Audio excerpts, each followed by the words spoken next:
Thank you, धन्यवाद धन्यवाद। आखिर केस जितेरै छोडे मैले। नजितेर कहाँ जान्थ्यो? बलात्कार पनि मैले नै गरेको हो अनि हत्या पनि मैले नै गरेको। तर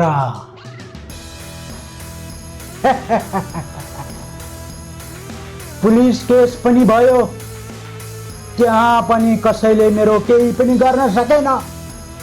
त्यहाँबाट अदालतमा लगियो, अदालतले पनि प्रुभ गर्न सकेन कि म बलात्कारी हो अनि हत्या पनि गरेको हो।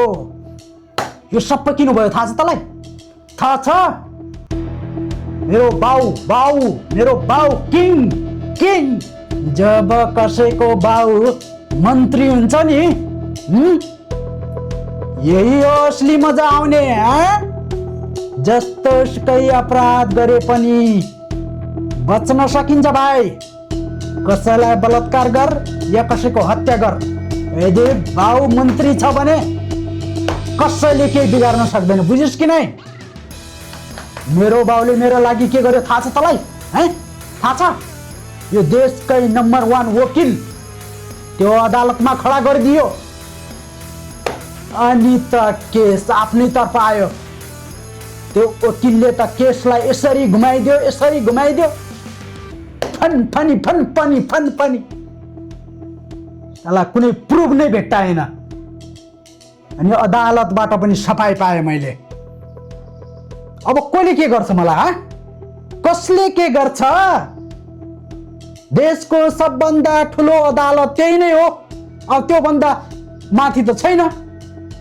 I am free now. म अब स्वतन्त्र भए।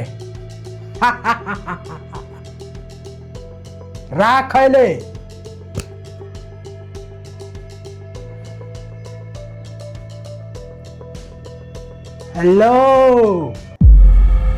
हेलो को हो?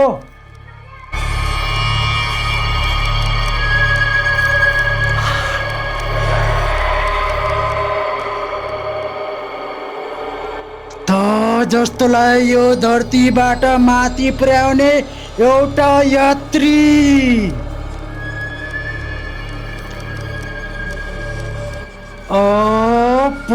अपरिचित।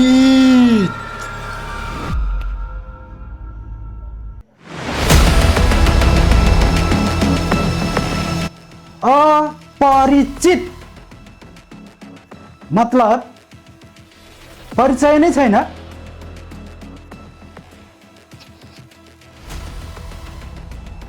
के गर्न आएको?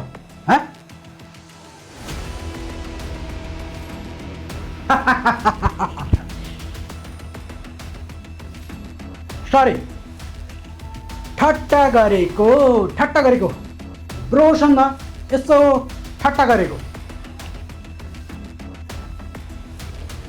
म तिम्रो बुवाको फ्यान। तिमीले केस जित्यौ नि होइन? त्यसको खुसियाली तिमीसँग बनाऊ भनेर यसो भेट्न आएको। के होइन अरू? ए मेरो बुवाको फ्यान। मैले केस जितेको खुसियालीमा मसँग खुसी मनाउन आएको। ठिक छ, स्वागत छ। जिते मैले केस। मजा, स्वतन्त्र अनुभव गरिरहेको छु मैले।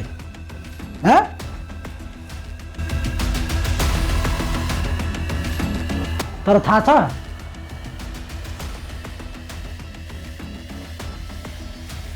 मैले साँच्चीकै बलात्कार गरेको थिएँ। हत्या पनि गरेको थिएँ।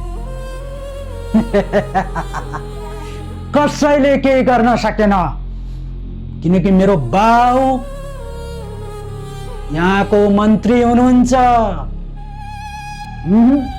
न त पुलिसले केही बिगार्न सक्यो न त अदालतले केही बिगार्न सक्यो।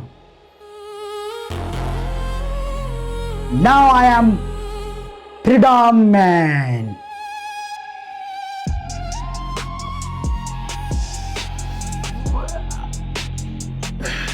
पुलिसबाट बचिस, अदालतबाट बचिस, तर अपरिचितको अदालतबाट बच्न सक्दैनस्। यानी कि मेरो अदालतबाट त बच्न सक्दैनस्।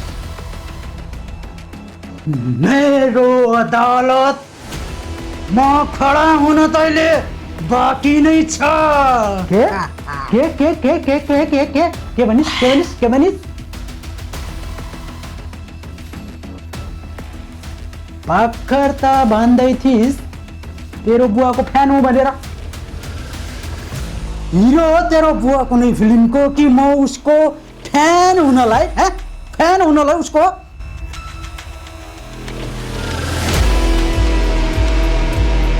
कहाँ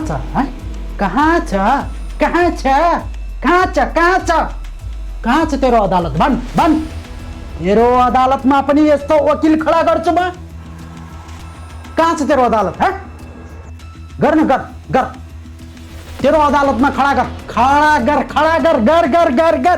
कहाँ गर्छस्? गर। अरे गर न, किन चुप लागिस्? टल्ल परिस्? गर। तेरो अदालत कहाँ छ? गर।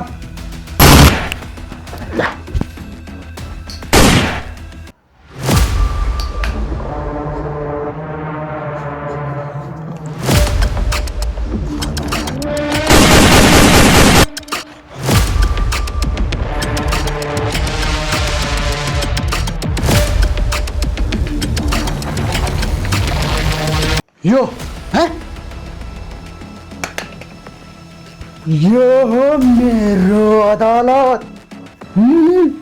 अपरिचितको अदालत। यो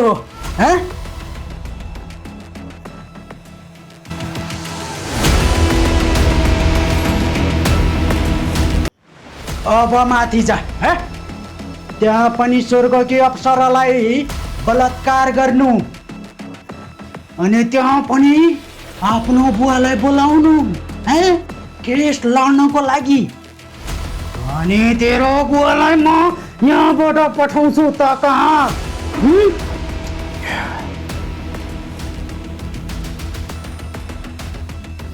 साला